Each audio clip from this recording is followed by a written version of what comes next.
What about some advice for starting YouTubers or people who want to, or maybe what advice would you give to yourself if you are starting again? Yeah, I mean, the common advice you hear is that just start, just do it. Uh, but unfortunately, it's not going to work anymore on YouTube because they're just so competitive, so competitive. Everything, you cannot just put yourself out there just talking to a camera and hope to get views. That's you have to if you're really serious about it, then you will have the passion, the determination to do what it takes, right? You have to have that.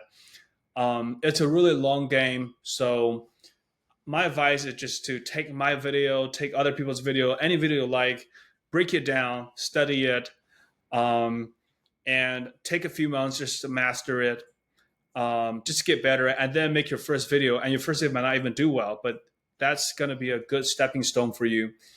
Still take action. You really got to be action oriented.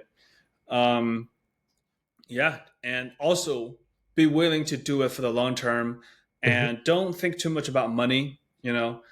During my rock bottom in 2020, I told myself that I was going to do this YouTube channel even if it doesn't pay me in the long run, because I had a lot of failures before then. Everything I tried pretty much failed up to that point.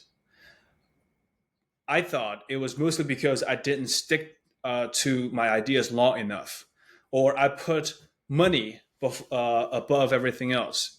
So when I started this YouTube channel, I said to myself, I'm committed to this for 2 years. Even if it means after 2 years, I only get one subscriber. I would do that. I do that not for that subscriber account. I do that not for the money. I just do that to see if I'm a person who doesn't quit. Mhm. When you internalize your motivation, you're able to sustain it. You're able to persist a lot longer. And surprisingly, by switching that mindset to um, become a person who doesn't quit, that translates to success that I didn't have before. So this channel succeeded because I was able to just put quality, put work, don't quit, and put all of that above money, above vanity matrix like subscriber counts and viewerships. Yeah. Yeah. So Yeah. it's a mindset shift. You really got to do it for the long term, no matter what. Make sure you got to do it for the long term. Mhm. Yeah. Yeah. As I said before, I like the mindset. So before we finish, let me ask you a few quick questions. Mm-hmm. So, do you have a favorite quote?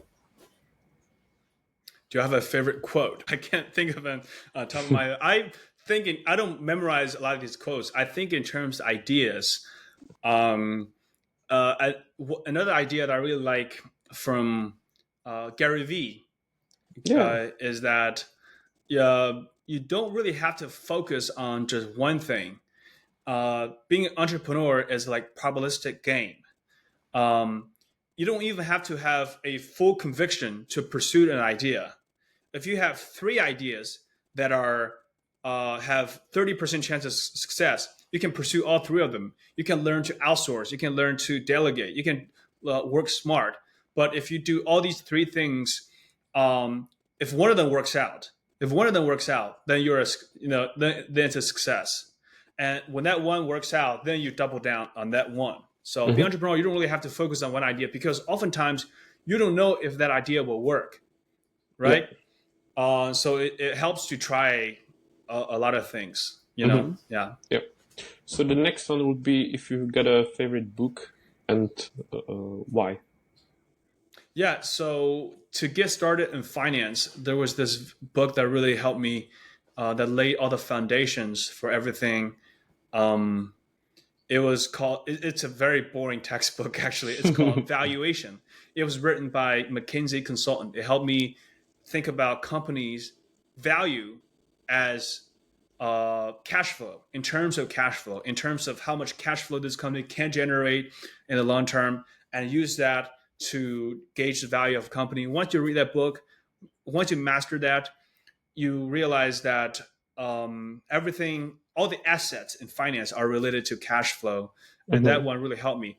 But and I have another book that really helped me think better, really helped me with problem solving, is called The Art of Complexity. Uh, it's written by a physicist, theoretical physicist, but it helps you think about um, different problems in life, different scenarios in life, how to do estimation. Like, in order to think better, you don't even have to be precise. You just think and estimate. Mhm. You know, one of the very interesting question was in that book. It was about, if I ask you this question, if I can you estimate how much a pianist make in London?